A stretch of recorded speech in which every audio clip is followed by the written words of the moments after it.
Tonight, we explore the profound teaching of living in the end, the realization that all things are possible through God and the creative power within each of us. Many affirm that with God, all things are possible, yet we often stop there, separating God from man. But the truth is, we are not separate. God became man so that man may become God. This is not a metaphor, but a profound reality we can experience directly. In the Gospel of John, we are told that the Word became flesh and dwelt among us. Yet the original Greek suggests something deeper. The Word became flesh and dwelt within us. The creative power of God, the Word, is not confined to one person, but resides in the collective human spirit. It dwells in us all, enabling every man to realize the impossible. This Word, this creative power, is our imagination.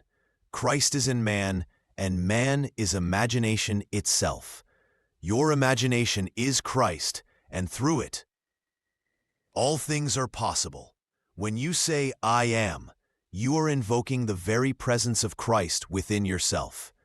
To live in the end means to inhabit the state of the fulfilled desire as though it were already true. Ask yourself, can I conceive a scene in my imagination that, if true, would imply the fulfillment of my deepest desire? You can imagine it, but can you believe it? Dwelling in that imagined state is dwelling in the reality of Christ, the resurrecting power of the universe. Persist in this state and you will witness the objectification of your desire in the physical world. When imagining, consider the joy of those who would rejoice in your fulfillment. Visualize how they see you, reflecting back the reality you assume. Let your imagination fully inhabit the scene, the sights, the sounds, the feelings. This is the practical essence of living in the end.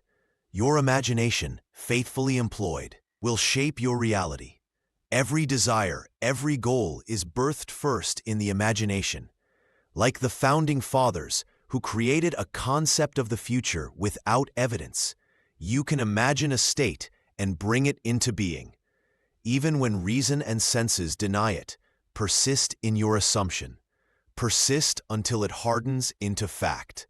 Your imagination is God's operative power in action. Consider the power of intention in daily life. Feed your mind with the reality you wish to see, not with fears or limitations. The news, with its constant stream of negativity, is a distraction from your creative potential. Decide what you want, imagine it vividly, and dwell in it. Then, like a seed, it will grow into visible reality. History provides countless examples.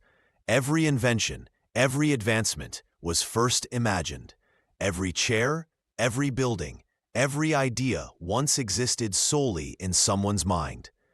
This principle extends to all aspects of life: relationships, career, health, and wealth. Nothing manifests in the world without first existing in the imagination. Assume the state of the fulfilled desire. Give it sensory vividness. Feel it in your body and emotions. Sleep in this state, as though it were real. The universe, guided by the creative power within you, will orchestrate events to bring it into manifestation. External circumstances are secondary. The internal assumption is primary. Through persistent imagination, the invisible becomes visible. The unseen becomes seen. The bridge of incidents will appear. Events will align. Opportunities will manifest.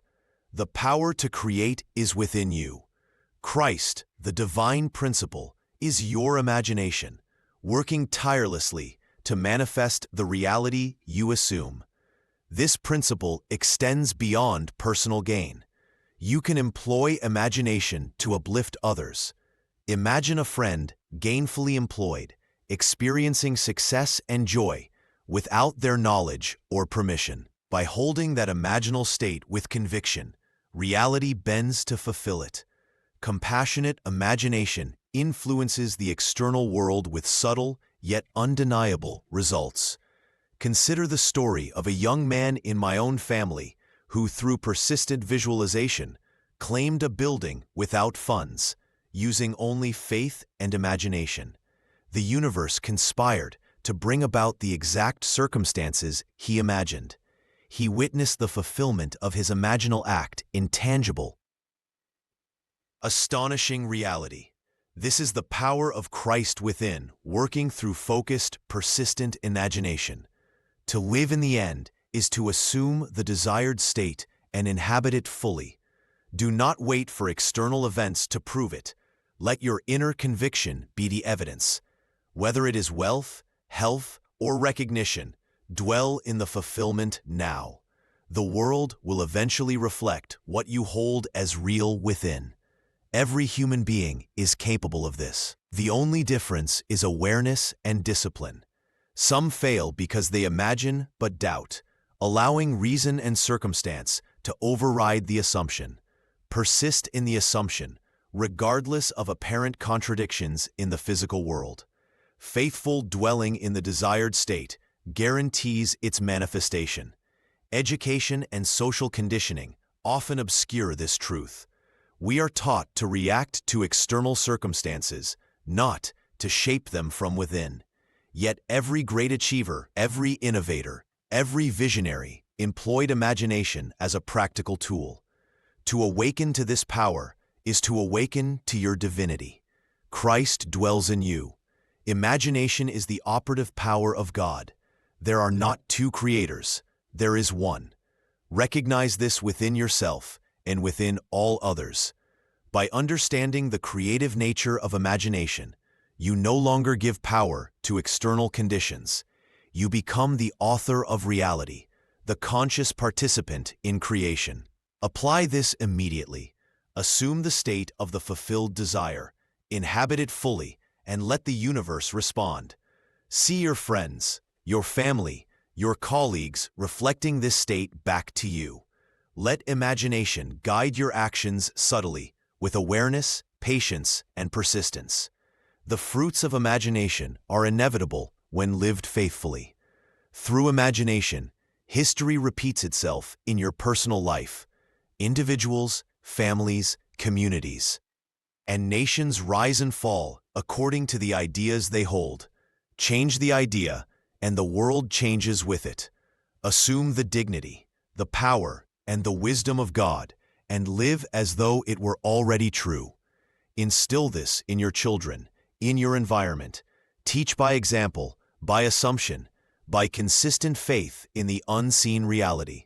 Identity is eternal. The divine self within cannot be diminished.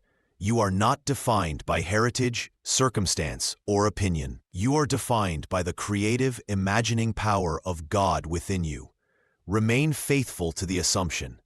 Persist in imagining the end, and watch as reality conforms to your inner conviction.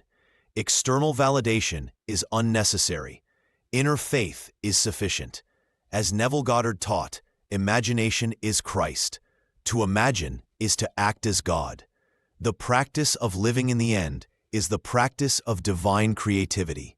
So now, close your eyes and see the reality you desire.